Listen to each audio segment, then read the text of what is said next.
नमस्कार दोस्तों, learn history में आपका स्वागत है। हमने अक्सर महाराणा प्रताप, राणा सांगा, राणा कुंभा और बप्पा रावल जैसे मेवाड़ के महान शासकों के बारे में पढ़ा और सुना होगा। आज के वीडियो में बात करेंगे मेवाड़ के 5 महान रानियों के बारे में। सबसे पहले रानी पद्मिनी। रानी पद्मिनी रावल रतन सिंह की पत्नी थी। मलिक मोहम्मद जायसी के द्वारा रचित पद्मावत के अनुसार पद्मिनी का जन्म सिंघल द्वीप में हुआ था। इनका विवाह मेवाड़ के रावल रतन सिंह से हुआ और वे मेवाड़ की रानी बनी। महारानी पद्मिनी अपने अलौकिक सौंदर्यता के लिए प्रसिद्ध थी। महारानी पद्मिनी की सौंदर्यता का वर्णन जब दिल्ली के सुल्तान अलाउद्दीन खिलजी को हुआ तो उसने रावल रतन सिंह को पत्र लिखकर पद्मिनी उसे सौंपने को कहा। रावल रतन सिंह ने जब उसकी बात नहीं मानी तब अलाउद्दीन खिलजी ने सन 1303 में चित्तौड़ पर आक्रमण कर दिया। युद्ध का जब कोई सकारात्मक परिणाम ना दिखा तब अलाउद्दीन खिलजी ने छल का सहारा लिया और धोखे से रतन सिंह को बंदी बनाकर दिल्ली ले गया। मेवाड़ के सेनापति गोरा और बादल ने अद्भुत शौर्य का परिचय देते हुए रतन सिंह को दिल्ली से छुड़ाया। अलाउद्दीन ने दोबारा चित्तौड़ पर आक्रमण किया।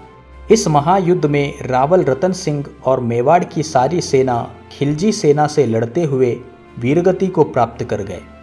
अपने स्वाभिमान की रक्षा करते हुए महारानी पद्मिनी ने आग में कूदकर जौहर किया। इस प्रकार महारानी पद्मिनी इतिहास में साहस, आत्मसम्मान और त्याग की प्रतीक बन गई। महारानी कर्णावती। महारानी कर्णावती मेवाड़ के महापराक्रमी शासक राणा सांगा की पत्नी थी। वे बूंदी के हाड़ा चौहान राजवंश की राजकुमारी थी। सन 1528 में राणा सांगा की मृत्यु के बाद मेवाड़ कठिन दौर से गुजर रहा था। इस कठिन दौर में महारानी कर्णावती ने शासन का भागडोर अपने हाथों में लिया। सन 1534 में गुजरात के सुल्तान बहादुर शाह ने चित्तौड़ पर आक्रमण किया। महारानी कर्णावती ने मेवाड़ के सामंतों और सैनिकों के साथ मिलकर चित्तौड़ को बचाने का जिम्मेदारी उठाया। जब ये स्पष्ट हो गया कि किला बचाना असंभव है तब उन्होंने राजपूती परंपरा के अनुसार जौहर किया। महारानी कर्णावती को मेवाड़ की वीरांगनाओं में प्रमुख स्थान प्राप्त है। उनका जीवन साहस, आत्मसम्मान, त्याग और मातृभूमि की रक्षा के लिए समर्पण का प्रतीक माना जाता है।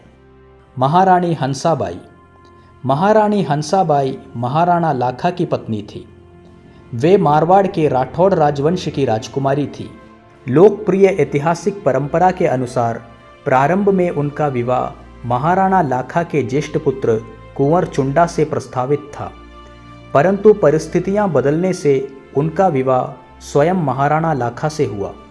सन 1421 में महाराणा लाखा की मृत्यु के बाद बाल अवस्था के मोकल को महाराणा बनाया गया।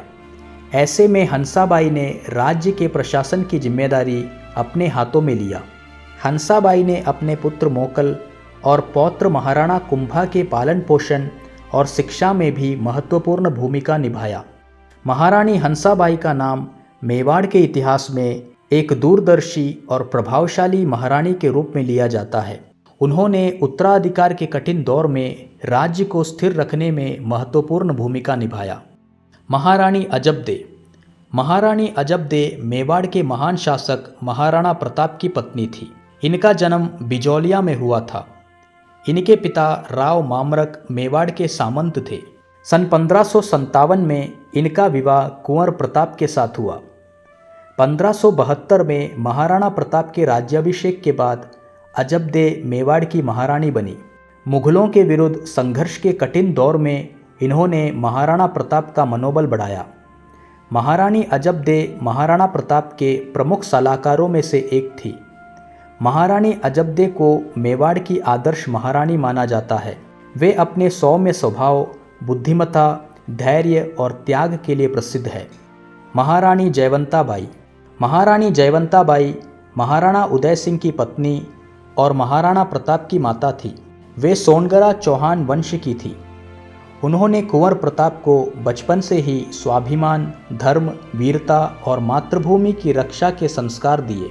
महारानी जयवंताबाई मेवाड़ के इतिहास में वीर शिरोमणि महाराणा प्रताप की माता के रूप में अत्यंत सम्मानित है।